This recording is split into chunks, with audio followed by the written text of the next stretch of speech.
세상을 연결하는 뉴스 브릿지입니다. 우리나라에서 변호사가 되려면 대학을 졸업한 뒤에 법학 전문 대학원, 이 로스쿨에 가야 하는데요. 그런데 이 로스쿨 과정을 마친 뒤 5년만 지나면 응시 자격을 잃게 됩니다.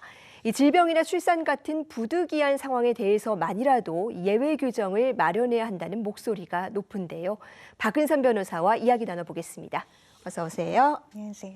네, 먼저 이 변호사 시험 응시 제한 제도가 어떤 제도인지부터 살펴볼까요?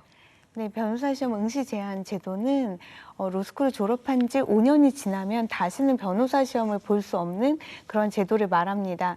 다만 군복무에 대해서는 예외가 있습니다. 5년이 지나면 법조계에서 완전히 탈락하므로 법조계에서는 이른바 오탈 제도라고 부르는데요.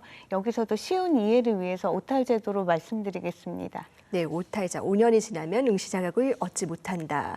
그렇다면 이 로스쿨을 정상적으로 졸업을 했지만 부득이한 사유로 이 변호사 시험을 응시하지 못하는 분들 또 어떤 사례가 있을까요? 네, 로스쿨을 졸업한 이후에 뜻밖의 일들이 벌어지면서 변호사 시험에 본의 아니게 응시하지 못하게 된 그런 분들이 계십니다. 대표적으로 세 가지로 좀 나눠서 말씀을 드리면요. 먼저 갑자기 암이나 희귀병에 걸리거나 또는 교통사고 같은 그런 사고를 당하여 중병을 앓게 되신 분들이 있습니다. 우리가 공부를 하다가도 아프면 일단 치료를 받고 그 다음에 공부를 다시 하든가 이렇게 해야 하는데 이분들의 경우에는 오탈 제도가 있기 때문에 치료에 매진할 수가 없습니다. 그래서 병이 좀 더 악화되거나 아예 장애 등급을 받게 된 그런 경우도 있습니다. 두 번째로 여성 졸업생들의 경우에는 임신, 출산, 육아가 문제가 됩니다.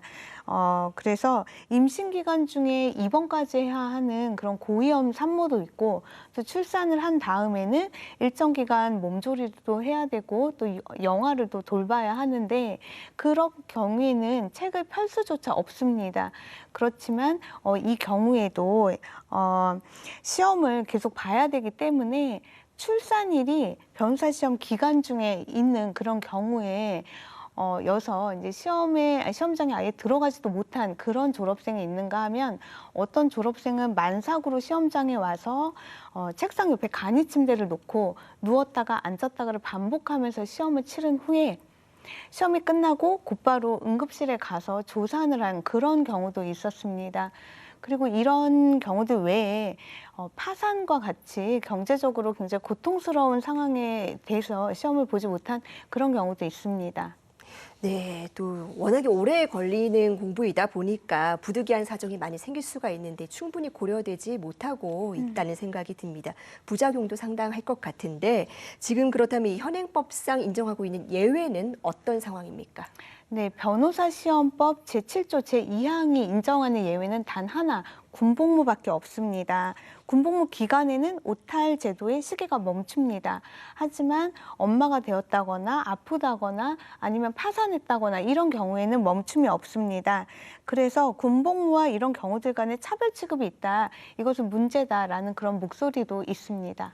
그래서 좀 제도를 바꿔달라 이런 주장이 계속 있어 왔다고요. 네, 맞습니다. 오탈 제도에 군복무 외에 다른 예외들을 허용하라는 주장, 아니면 나아가 이 제도 자체를 폐지해야 한다는 주장 꾸준히 있어 왔습니다.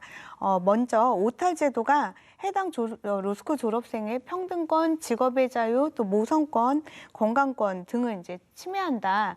따라서 위헌 선언을 해달라라는 헌법 소원이 거의 매년 제기되어 오고 있고요.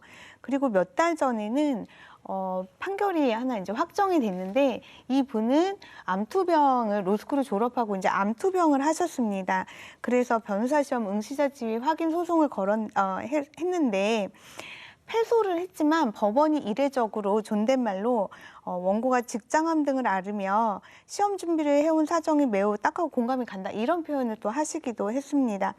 지난 3월에는 로스쿨을 졸업하고 두 아이를 낳고 키우느라고 시험장에 2번밖에 들어가지 못한 로스쿨 졸업생 김누리 씨가 변호사 시험 응시자 지위 확인 소송을 또 제기했습니다. 현재 이와 같은 상황입니다. 예, 지금 3월에 제기한 소송은 임신과 출산 관련한 이 오탈 소송이었는데 이 결과 어떻게 나올 것으로 보십니까?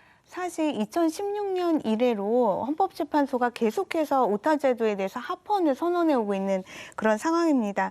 하지만 김누리 씨 사건에서 이례적인 결과가 있을 수도 있다 이렇게 생각하는데요.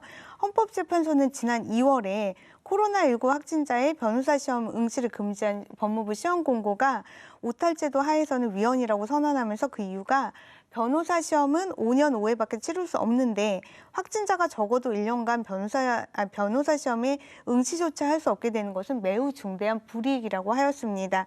이러한 이제 코로나 확진이 중대한 불이익이라면 김누리 씨와 같이 출산을 한 그런 경우도 중대한 불이익으로 동격으로 볼 수 있기 때문에 이 헌법재판소 결정 이후에 최초의 사건인 김누리 씨의 사건 결과에 이목이 집중되는 것입니다. 네, 법원의 판단을 한번 지켜봐야겠습니다. 네. 예, 그리고 최근에 이 제도와 관련해서 이 소송 이외의 노력도 이어지고 있다고요. 네, 맞습니다. 새로운 노력들이 나오고 있습니다. 사실 지금까지 변호사들이 오탈제도에 거의 찬성하고 있다 이렇게 좀 알려져 왔는데요. 언론에 따르면 지난 6월 김영훈 대한변협 협회장님께서 이주호 교육부 장관을 만나서 로스쿨 제도와 그다음에 오탈제도에 대해서 논의를 하고 변협, 교육부, 법무부 3자 태스크포스를 만들어서 이 문제를 좀 해결하자 이런 제안도 있었다고 합니다. 로스쿨에서 만들어낸 인재들이 시험 기회를 잃고 아깝게 인생이 좀 무너지는 그런 것을 보완하기 위해서 어떤 예외를 마련하자 이런 논의가 있는 것으로 보입니다. 이 점에서 지금은 이제 변호사들도 오탈제도의 문제에 공감하고 있는 것으로 보입니다. 한편 국회에서는 조만간 교육위 소속의 도종환 의원이 강북구 강민정 의원 등과 함께 중병치료와 임신, 출산, 육아에 필요한 일정 기간에 예외를 허용하는 내용의 오탈제도 개정 법안을 이제 발의할 예정입니다. 2020년에 이미 이재정, 김남국 의원이 유사한 법안을 발의하긴 했지만 교육위 소속 의원들이 발의하는 것은 이번이 처음입니다. 네, 의미 있는 시도가 이어지고 있다고 볼 수 있을 것 같은데요. 이 어떤 변화의 흐름이 생기고 있다는 것만은 분명해 보입니다. 어떻습니까? 네, 맞습니다. 처음으로 헌법재판소가 오탈제도 하에서 1회의 시험 기회를 잃는 것은 중대한 불이익이다. 이런 말을 남겼고요. 정부와 국회는 교육의 눈으로 오탈제도를 바라보기 시작했습니다. 또한 변호사 단체조차 오탈제도 개선에 노력을 기울이고 있습니다. 한 가지 더 말씀드리면 여성가족 문제 측면에서도 오탈제도가 주목을 받고 있습니다. 최근 의대를 졸업했지만 육아와 살림에 매진해온 경단녀가 졸업한 지 20년 만에 의사 자격시험을 치르고 의사로서 새 인생을 시작하는 내용의 드라마가 큰 인기를 얻었는데요. 만약 주인공이 의대가 아닌 로스쿨을 졸업했다면 시험을 아예 치르지도 못했을 것입니다. 언론도 여기에 주목을 해서 이 드라마를 로스쿨과 법조계에 적용해보는 그런 뉴스를 만들기도 했습니다. 오탈제도는 현재 우리 사회의 심각한 경단녀 문제, 저출산 문제 해결을 위해서도 개선되어야 한다는 것이죠.